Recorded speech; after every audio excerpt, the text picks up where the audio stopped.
Hello everyone, welcome to this video, and in this video I'm going to show you how you can turn off your passcode on iPhone. So if you want to completely turn off your password or disable your password over on your iPhone so you can easily get into your phone, then here's how to do it. So all you need to do is unlock your phone and head over into settings on your iPhone. Then you need to scroll down a little bit till you find Face ID and passcode like this.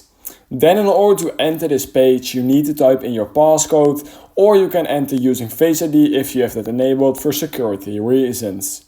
Then, in order to turn off your passcode, you want to scroll a little bit down and you want to make sure to click on Turn Passcode Off. So you want to click on that and then you want to click on Turn Off, just like this.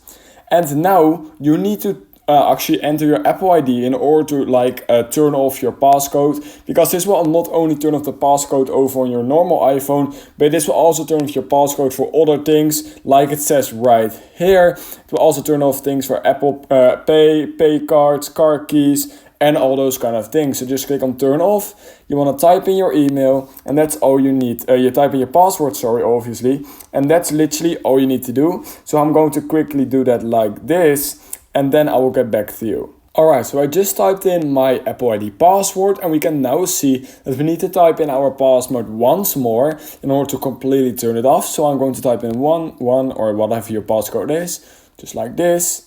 And now it's going to turn off my password. And when I then try to reopen my phone, I don't need a password anymore. And we can now see that this option changed from turn passcode off to turn passcode on. So that's how you can turn off your passcode on the iPhone.